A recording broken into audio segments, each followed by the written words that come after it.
I'm back, everybody, for the next segment of my April 29, 2013 edition of Real Still Sports.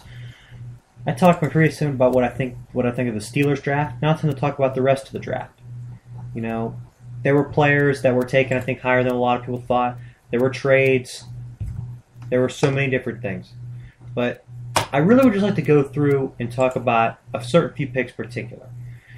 For number one, everybody was valuing, okay, who got the best deal at what's position? Which player was the best pickup at his spot? I got to be honest. The Vikings getting Sharif Floyd, the defensive tackle out of Florida, at 23rd overall, when most mock drafts had him going third to the Raiders, hell of a great deal. That was a steal right there.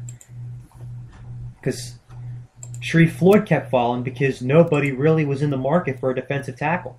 And the Jets and the Panthers both were, but they took Sheldon Richardson and Star Latulippe, respectively.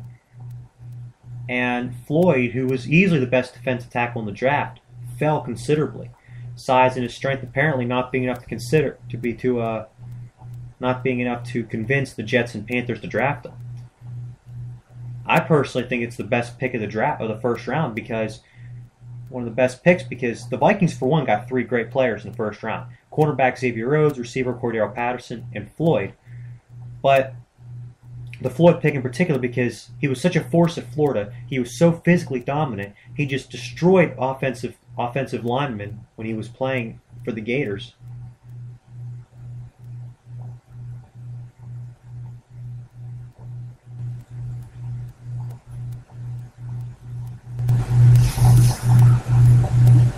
But he was definitely my best value pick in the first round. I think that because, think about it, where was he supposed to go and where did he fall to? That's all I need to know. I mean, and then there's every draft. Every draft has their steals, and then every draft has their kind of head scratchers. And my biggest head scratcher, I mean, you can make an argument that it was Sheldon Richardson to the Jets because of the style of defense the Jets run versus what Richardson's played with at Missouri. Or it could be the Bears selecting Kyle Long, the guard of Oregon. Those would be good picks. But for my money, the Dolphins traded him to get Dion Jordan from Oregon. Thinking of the colors of their jerseys there for a second. Was, in my opinion, the biggest reach of the whole draft. And for several reasons. Number one, Dion Jordan is best when he's standing up as an outside linebacker coming at the quarterback.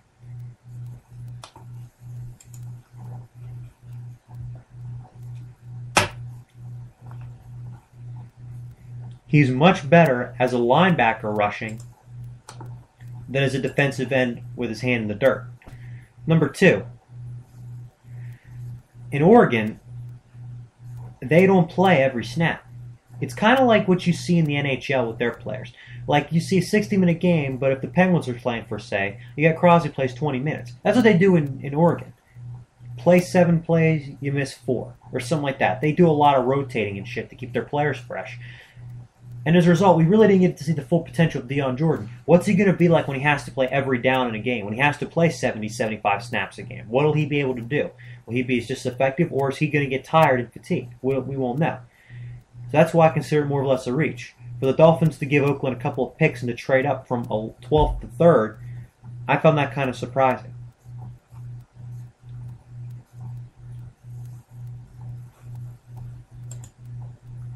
The biggest steal, though, of the whole draft, in my opinion, was what the Chargers did in the 2nd and 3rd round. In the 3rd round, they took wide receiver Keenan Allen of Cal. Now, Keenan Allen's been compared, to several players already in the NFL that have been successful.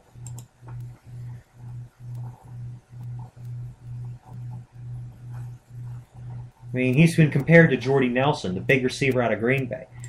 Charles Davis, another draft analyst, said he plays like Anquan Bolden and his hands like Larry Fitzgerald. So a guy like that, they weren't going to draft up. Good character guy. And he's tall, 6'2". He's 206 pounds. But he's Very, very good player, and I think he's gonna. I think Phillip Rivers is gonna be very happy to have this new toy to play with during games. But I think the even bigger steal than that was Manti Te'o. Everybody and their own mama has been nothing but shat on him since the Lene Kakua Renaya Tuiasosopo thing scandal happened earlier this year, and when he got pretty much destroyed the title game against Bama. My opinion is this: one game does not decide a player's career. If Manti Te'o would have played slightly better in the title game and would not have had the incident come out with his girlfriend, he'd have been a top 10 pick. Think about the people that went in front of him. The Steelers took Jarvis Jones ahead of him, and the Rams took Alex Ogletree, also from Georgia. Manti Te'o would have been a top 10 pick in this draft. Some team would have plucked him, set him in the middle, and watched him run for 12 years. I think the guy is going to be absolutely dominant in San Diego. For one, San Diego is a very big Polynesian community, so just ethnically it's smart for him. Secondly, I think he's going to fit well into a 3-4 defense. I know he played the 4-3 in college, but he can stop the run, and let's not forget, he had 7 picks his senior year. Guy can play some pass deep. He knows how to cover some receivers. But when it all comes down to it, who's my rookie of the year? My rookie of the year, you can. There's so many guys you can say could be the rookie of the year. I mean, have the potential. It could be Deion Jordan or Ezekiel Ansah of the Detroit Lions, or maybe E.J. Manuel if he comes in for the Bills and lights it up, or Sharif Floyd, or even other guys like maybe even Geno Smith if he plays for the Jets. But my rookie of the year is the Rams' Tavon Austin. And I'll tell you why.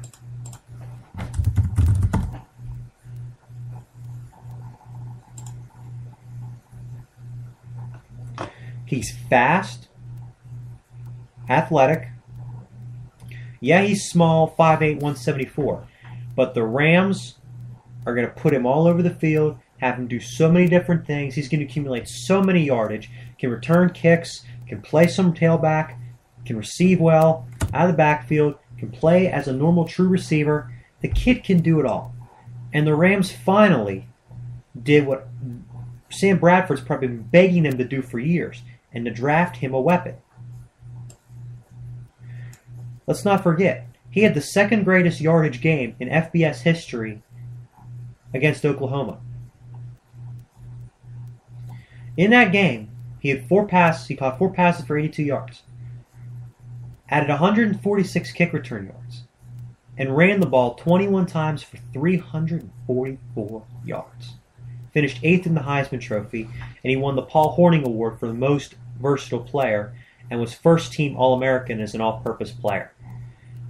That's the kind of guy the Rams have been looking for. They put him indoors on the field turf, the dome over top. He's going to be a great player for years to come. Which team do I think did the best on draft day?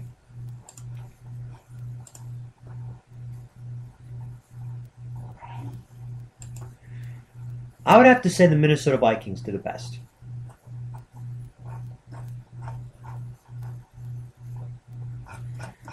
Because you see what they did. I mean, for one, they got Sharif Floyd at 23 overall because he fell like hell from Oakland. I saw that. 25th, they get Xavier Rhodes, a very talented quarterback with good ball skills from Florida State. Then they trade up and get blitzing wide receiver Cordell Patterson from Tennessee. 3 great picks in the first round. Then the rest of the draft, they locked down on some key positions. They got punter Jeff Locke, and punters can be good picks. They got linebacker Gerald Hodges of Penn State. They did well, particularly the first round. They had the best day one performance, and I think in general of the draft they did better than anybody. But the team that I think obviously did the worst is the New York Jets. And they shat all over themselves like I normally do. Here's why. because the D. Milner pick at corner to replace Rivas, I like it. I think it's a good pick. But I don't get the Sheldon Richardson selection at all. And there's people saying, well, maybe the Jets will run some 4-3. The Jets are a 3-4 defense. When Rex Ryan was a defensive coordinator in Baltimore, they did not run any 4-3 formations. They were a strict 3-4 unit. Maybe they plan to plug him in at D end and put him in at nose tackle and let their defensive end Haloti Ngata wreak havoc. My point is this. If you have a system in place, get players to fit that system. And Sheldon Richardson does not fit in a 3-4. He doesn't. There really weren't that many great 3-4 tackles in this draft.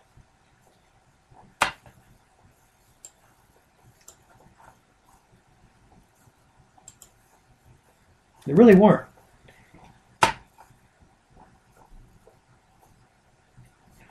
I think Star Latuile could have been definitely a 3-4 lineman, but that's about it. But Sheldon Richardson, I don't get that pick. And then to make it even worse, they go get Geno Smith. Geno is a good pick. I like the selection of Geno because Sanchez, you ran into your lineman's ass and fumbled last Thanksgiving. Your career's over. But the Brian Winters selection, maybe I could see getting a guard to help bolster offensive linemen.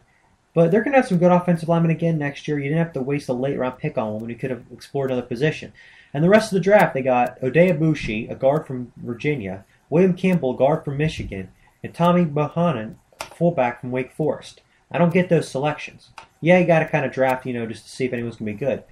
But to draft 3 guards and a fullback after you really kind of shat all over yourself on the first day, not the best message to send to your fans.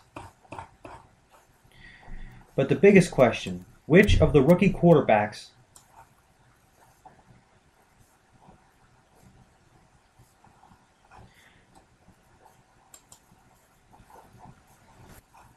is going to do the best? In all,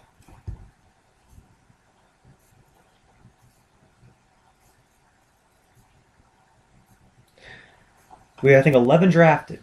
Sean Renfree to Atlanta. He's a selection later on. He's not even going to get a chance to play because of Matt Ryan, obviously. We got E.J. Manuel to Florida State. Geno Smith of West Virginia going to New York. E.J. Manuel going to the Bills. Tyler Wilson going to Oakland. Matt Barkley goes to Philly. Which of those ones I think will have the best year? And I think it's the only one that's going to play, and that's E.J. Manuel. I mean, maybe NASA will get a few reps if Eli Manning gets hurt. Maybe possible Andrew Jones if Big Ben gets hurt. But to be perfectly honest with you, or Geno Smith possibly the Jets because of Sanchez's flopping and Tebow being cut. But what do I see happening? I see E.J. Manuel being the best rookie quarterback because he's the only one who's probably going to have a chance to start all those games. Because if you currently look at the Buffalo Bills' current roster, they have Kevin Kolb and Travaris Jackson. They've combined for, I don't even want to talk about how bad they've been, because neither of them have done well in the playoffs, neither of them have done well in the regular season. Travaris Jackson had one great game in 2008, and other than that, pretty much hasn't done anything. I look at it this way. E.J. Manuel is going to be starting from day one on that team. Because if E.J. is really that good a quarterback, Kevin Kolb and Travaris Jackson won't even touch him.